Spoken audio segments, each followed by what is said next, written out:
In Scotland, exactly. A lot to focus on today's referendum. We've been hearing about it for weeks, and the day has finally come. Let's start with 20 minutes. They have a very saucy French page today. We can see both sides of the campaign showing off their assets there. They talk about quitte ou double. That's an expression in French that means all or nothing. But you can see, of course, they're playing on the word quitte with kilt. So, little pun there on the front page of 20 minutes. Le Figaro, much more serious. They're not having as much fun on their front page. They're wondering, is Scotland going to say goodbye to England? Is Prime Minister David Cameron going to be the leader who caused Great Britain to shatter apart?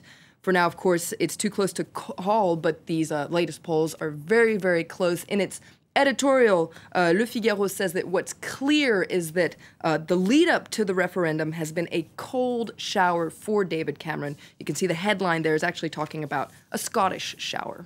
And Christine Paper-Lacroix also weighing in. That's right. They're taking a closer look at what's driving the Yes campaign. The Scots really hold their future in their hands with this key decision. But what's driving those in favor of independence? Is it a certain form of selfishness of a rich region that doesn't want to share its wealth with poorer regions? Or is it more of a defensive move to kind of regroup and in the face of the scary unknown? Lacroix doesn't really answer the question, leaves the floor open to debate.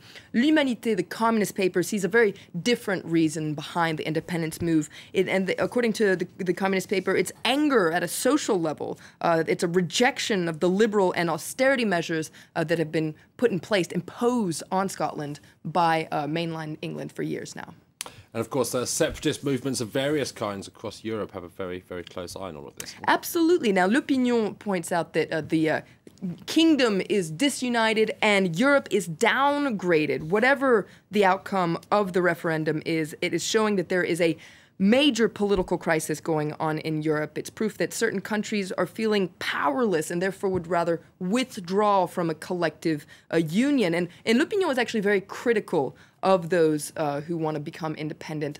They see a certain selfishness in this and say that they're disillusioned. According to L'Opinion, the world hasn't been this dangerous since the end of the 1930s. What we should be seeing is a call for unity across Europe, but instead, there are movements across Europe that are trying to become independent. Of course, you have the Catalans in Spain, the Flemish in Belgium, and here in France, we have a lot of independence movements as well. For instance, you have the Corsicans. They want to become independent, and Le Monde points out that a delegation of Corsican MPs have actually gone to Scotland to show their support for the Yes campaign. We'll have to see if that makes a difference at all. I was in Scotland myself a couple of weeks ago, and there were a lot of Catalans around, I can assure you. Meanwhile, while the Scots are up to that, the French are going to be treated to a press conference from François Hollande. Absolutely. It's Hollande's fourth official press conference as president. So official press conference is quite a rare thing. The president gathers about 400 journalists at the Élysée Palace for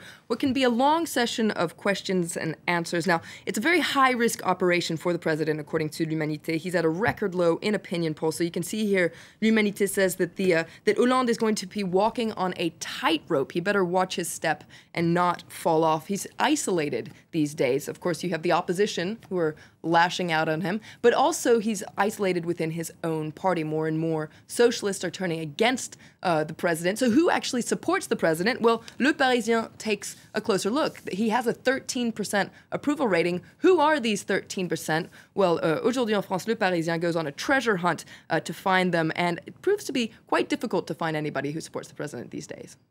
Hollande may suffer from a lack of friends. It seems former President Nicolas Sarkozy has some new ones. That's right. Sarkozy is the popular kid these days. It seems like everyone wants to be his buddy. According to Le Monde, some of his former enemies are, befriending him these days. According to Le Monde, they talk about Dominique de Villepin. You might remember him for making an impassioned speech at the UN Security Council against invading Iraq. Well, he and Sarkozy have been traditional political enemies. They've been at each other's throats for years, and now, according to Le Monde, well, they're becoming BFFs. Le Monde says cynics might say it's because Nicolas Sarkozy is preparing his political comeback that could be imminent. Now, according to Aujourd'hui en France, Sarkozy's old and loyal friends are feeling somewhat threatened by his new friends, however. They talk about his traditional cheerleaders, Nadine Morano and Rachida Dati. They're feeling a little sidelined these days by Sarkozy's new friends. A very high school drama type scenario going on. Watch this space. Florence Villeminot, thank you very much for that roundup of the French press. We're going to take a short break now here on Live from Paris. I'll be back with more news and in focus the issue of surrogate motherhood in Thailand.